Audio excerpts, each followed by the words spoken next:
பாலும் தெளிதேனும் பாகும் பருப்பும் இவை நான்கும் கலந்துனக்கு நான் தருவேன். கோலம் செய் துங்கக் கரிமுகத்து தூமணியே, நீ எனக்கு சங்கத் தமிழ் மூன்றும் தா. சிவாய நம.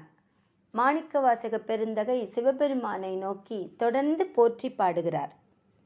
வாழ்வே போற்றி, என் வைப்பே போற்றி, முத்தா போற்றி, முதல்வா போற்றி, அத்தா போற்றி, அரணே போற்றி, உரை உணர்வு இறந்த ஒருவ போற்றி, விரிகடல் உலகின் விளைவே போற்றி, அருமையில் எளிய அழகே போற்றி, கருமுகிலாகிய கண்ணே போற்றி அப்படின்னு பாடுறார். வாழ்வே போற்றி அப்படின்னா நம்ம எல்லாரும் வாழறதுக்கு மூல ஆதாரமாக இருக்கிறவர் பரம்பொருள் தான். அதனால் வாழ்வுக்கு மூல காரணனே போற்றி அப்படிங்கிறார். என் வைப்பே போற்றி அப்படின்னா எனக்கு எப்பவும் நிரந்தரமாக இருப்பிடமாக இருக்கிறவன் நீதான். நான் பிறந்ததுக்கு முன்னாடியும் உனக்கு தெரியும் இல்லையா, நீ தானே எனக்கு இந்த பிறப்பை கொடுத்துருக்க. இப்போ நீ தான் என்னை காத்து ரட்சிக்கிறாய், நீ தான் என்னை ஒடுக்கவும் போகிற. அப்போ எனக்கு சாஸ்வதமான ஒரு இருப்பிடம் அப்படின்னா அது நீ தான். எனக்கு யாண்டும் இருப்பிடமே போற்றி அப்படிங்கிறார்.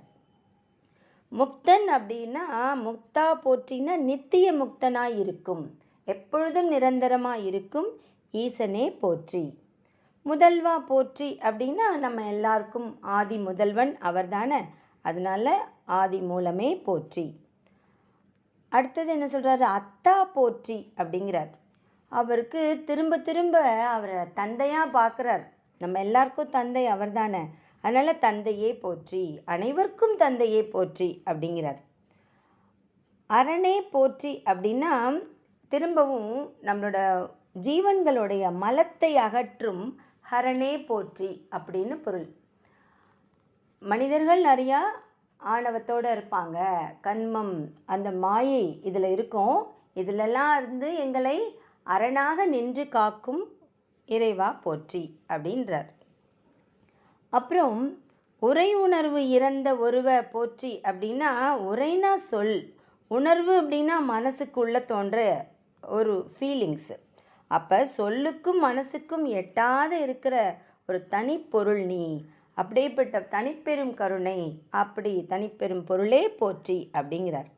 விரிகடல் உலகின் விளைவே போற்றி அப்படின்னா, விரிகடல் அப்படின்னா நம்மளோட உலகை கடல் சூழ்ந்திருக்கு இல்லையா, அப்படிப்பட்ட உலகில், கடல் சூழ்ந்த உலகில் வாழ்ந்திருப்பவர்களுடைய வாழ்வில் பெறுகிற பேறுகளுள் பெரிய பேரே போற்றி. நம்ம எல்லாரும் இந்த உலகத்தில் பிறந்துட்டோம். நம்மளோட உலகம் கடலால் சூழ்ந்திருக்கு. உலகமே பெருசு, அதை சுற்றி இருக்குது கடல். அப்போ இந்த வாழ்க்கையே நம்ம எதுக்காக பிறந்திருக்கோம் அப்படின்னா, வாழ்க்கையில் பல இன்ப துன்பங்கள், பலவிதமான அனுபவங்களை நம்ம அனுபவித்து கொண்டே வருகிறோம். இதில் இந்த மனுஷனாக பிறந்ததுக்கு என்னடா பிரயோஜனம் அப்படின்னு நமக்கு தோணும் இல்லையா. அது நம்ம பெற்ற பேர்லேயே பெரிய பேர் எது தெரியுமா, இந்த சிவபிரானை உணர்ந்து அவருடைய பற்றிய அந்த பரம்பொருளை உணர்ந்து பாடி பரவசப்படுறோம் இல்லையா, அதுதானே பெரிய பேர். வீடு பேர் கேட்டு பாடுறோங்கிறது வேறு, பட் மனிதனாக இருக்கும் பொழுதே நம்ம உள்ளத்துக்குள்ளே அனுபவிக்கிறோம் இல்லையா, அது அப்படி தானே. அவர் சொல்கிற மாதிரி எல்லாம் மனசு முழுக்க இனிக்குதே நமக்கு. அப்போ விளைவே போற்றி, விளைவுனா எஃபெக்ட் தானே, காஸ் அண்ட் எஃபெக்ட். இந்த உலகத்தில் எல்லாமே காரணம் காரியம் இருக்கு இல்லையா. எங்களுடைய இந்த உலகத்துக்கு வந்த பயனே என்ன, எல்லாமே நீ தான். உன்னை நினச்சிட்டோம் இல்லையா, உன்னை வணங்குறோம் இல்லையா, அதுதான். அதனால் அப்படிப்பட்ட விளைவே போற்றி அப்படிங்கிறார். வாழ்வில் பெறுகிற பெரிய பேறுகளுள் ரொம்ப ரொம்ப மாபெரும் பெரிய பேர் எது அப்படின்னா நீதான். அப்படிப்பட்ட பேரே போற்றி. அருமையில் எளிய அழகை போற்றி. நீ எவ்வளோ தெரியுமா அழகு, ரொம்ப அருமை, அதே சமயத்தில் ரொம்ப எளிமை. எப்போவுமே நம்ம மனிதர்களை பார்க்கும் பொழுது இந்த எளிமையாக இருக்கிறதே ஒரு அழகு தான். அதனால தான் நம்ம இப்போ ஸ்ரீ ராமகிருஷ்ண பரமஹம்சர், வள்ளலார், விவேகானந்தர், அன்னை தெரசா, காந்தியடிகள், அப்துல் கலாம் இவங்களெல்லாம் பார்க்கும்போது எளிமையாகவும் அழகாகவும் இருக்கிறாங்க இல்லையா. அது என்னென்னா அந்த குணங்களும் அந்த பண்புகளும்.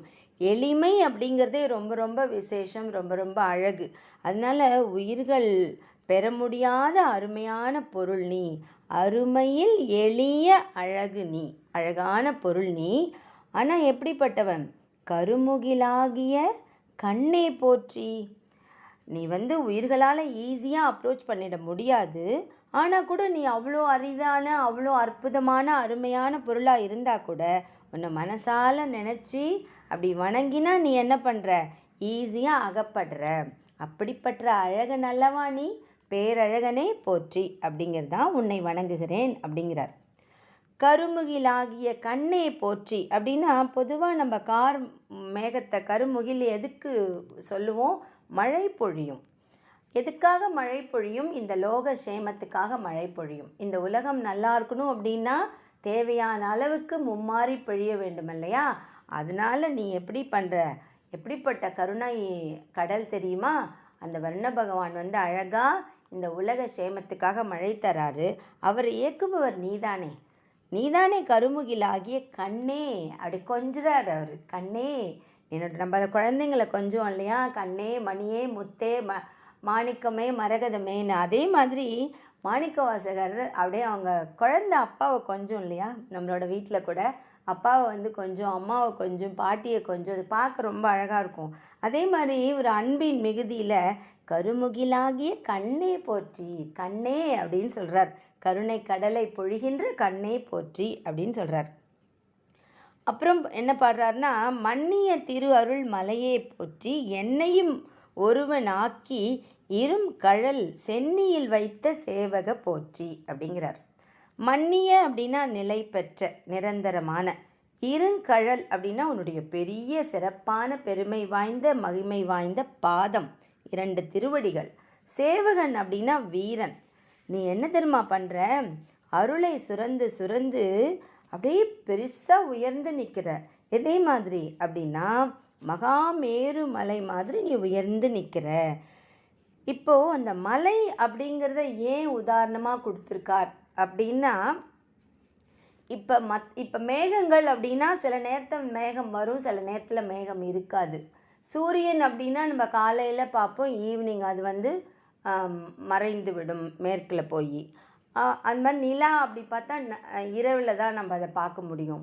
சில நேரம் நிறைய பொருள்கள் நம்மளோட வாழ்க்கையில் பார்க்கும்போது தண்ணி கூட சில சமயம் மழை இல்லாத டைமில் அது வற்றி விடும். இப்படிலாம் ஒன்றுமே தோன்றும் மறையும், தோன்றும் மறையும். ஆனால் மலை எப்படி இருக்கும் அப்படின்னா அது அப்படியே உயரமாக அப்படியே நின்றுட்டே இருக்கும். ரொம்ப உயரமான மலை அப்படிங்கிறது, பெரிய மலையை பிடிச்சிட்டியா அப்படின்னு கேட்பாங்க. அப்படியே உச்சியில் போயிட்டியா அப்படின்னா சொல்கிறோம் இல்லையா? சிகரம் தொடு அப்படின்னு தானே நம்ம சொல்கிறோம். மலை சிகரத்தை அடைவது தானே ரொம்ப உயர்ந்த விஷயம்னு நினைக்கிறோம். நம்ம சாதாரணமான பேச்சில் அச்சீவ்மெண்ட்டுக்கு கூட மலை அப்படிங்கிறது தானே நம்ம உயரத்துக்கான ஒரு அடையாளமாக பார்க்குறோம். அதனால் நீ எப்படிப்பட்ட தெரியுமா இருக்க? எப்போவுமே மலை மாதிரி கண்ணு முன்னாடி நீ நிற்கிற. இப்போ நீ திடீர்னுலாம் மறைஞ்சு திடீர்னுலாம் வெளியில் வரலை. நல்லா உயர்ந்து அழகாக அப்படியே பிரமிக்கிற மாதிரி உயர்ந்து நிற்கிற. ஆனாலும் இறைவா, நீ நேராக உங்களை பார்த்தாலே தெரியுது. ஆனாலும் சில பேர் உன்னை பார்க்குறதே இல்லையே. ஒன்றும் நீ மறைஞ்சுலாம் தோன்றலையே. இருந்தாலும் சில மனிதர்களுக்கு உன்னை கண்ணுக்கு தெரிவதில்லை. ஏனோ தெரியல. அப்படி ஏனோ தெரியலன்னா என்ன? உன்னோட அருள் அவங்களுக்கெல்லாம் கிடைக்கல. இறைவா, எனக்கு தெரிஞ்சுட்டே. இந்த பெரிய மலை நீதான் எனக்கு தெரியுதே. கருணை மலை நீதான் அப்படின்னு எனக்கு தெரியுதே. நீ எப்படிப்பட்ட மலை? திரு அருள் மலை. நாங்கள் அன்பை கொடுத்தோன்னா நாங்கள் கொஞ்சமாக தான் அன்பை வச்சுருப்போம், எங்களுக்கு தெரியாது. ஆனால் அந்த தூய்மையான அன்பை கொடுத்தோடனே நீ என்ன பண்ணுற? திரு அருள் மலையே போற்றி, அருளை சுரக்கிறாய். ஏன் இவ்வளோ உயர்வாக அவர் பாடுறார் அப்படின்னா அடுத்த வரிகளில் சொல்கிறார், என்னையும் ஒருவனாக்கி இரும் கழல் சென்னியில் வைத்த சேவக போற்றி. ஏன் தெரியுமா அப்படி நான் சொல்கிறேன்? எவ்வளவோ அமைச்சர்கள் இருந்திருக்காங்க பாண்டிய மன்னன்கிட்ட. அவ்வளோ அமைச்சர்களெல்லாம் இந்த மாதிரி பேர் கிடைக்கல அவங்களுக்கெல்லாம். ஆனால் நான் உன்னையே மனசில் அன்போடு நினச்சிக்கிட்டே இருந்தேன். ஆனால் எவ்வளவோ எனக்கு முன்னாடி வந்த அமைச்சர்களெல்லாம் விட்டுட்டு என்னை மட்டும் அழகாக திருப்பெருந்துறையில் ஹரஹர ஹரஹரன்னு ஒரு ஒளியை எழுப்பி காந்தம் இரும்பை இழுப்பது போல என்னை இழுத்து நீ அழகாக என்ன பண்ண? உன்னுடைய அழகான கழல்களை காட்டினாய். கழல்களை சும்மா மட்டும் காட்டலை, என் சென்னியில் வைத்தாய். ஆஹா, நான் எவ்வளவு பேர் பெற்றேன், என்னுடைய தலையில் நீ உன்னுடைய திருவடிகளை வைத்தாயே, இதை விட வேற என்ன கிடைக்க முடியும் ஒரு பாக்கியம் அப்படிங்கிறார். அதனால் என்னையும் ஒருவனாக்கி அப்படிங்கிறதுல நான் ரொம்ப அர்ப்பன், என்னெல்லாம் ஒரு மனுஷனாக நினச்சி அப்படின்ட்டு எனக்கும் நீ அருள் செய்தாயே. அப்போனா எனக்கு தெரியுது, என்ன தெரியுது, நீ ரொம்ப அருள் மலைன்னு தெரிஞ்சிடுச்சு. ஏன்னா சாதாரணமான ஒரு மனிதனான எனக்கு என் அன்பில் நீ கரைந்து போய் எனக்கு திருப்பெருந்துறையில் குருவாக அருள் உபதேசம் செய்து உன் திருவடிகளை என் தலையில் வைத்தாய். அப்பனா வைத்து என்ன செய்தா? சேவக அப்படின்னா வீரன், நாட்டை காப்பவர்களை சேவகன் தானே சொல்கிறோம். நீ என்னை காப்பவன், இந்த உலகை காப்பவன், ரொம்ப கருணாமூர்த்தி, அதனால் நீ எனக்கு சென்னியில் வைத்த சேவக போற்றி அப்படின்னு எண்ணி மனம் நெகிழ்ந்து நன்றி பெருக்கோட மாணிக்க வாசகர் பாடுகிறார். நாமும் அந்த சிவபெருமானின் திருவடிகளை பற்றுவோம், அவர் அருளை பெறுவோம். திருச்சிற்றம்பலம், திருச்சிற்றம்பலம், திருச்சிற்றம்பலம்.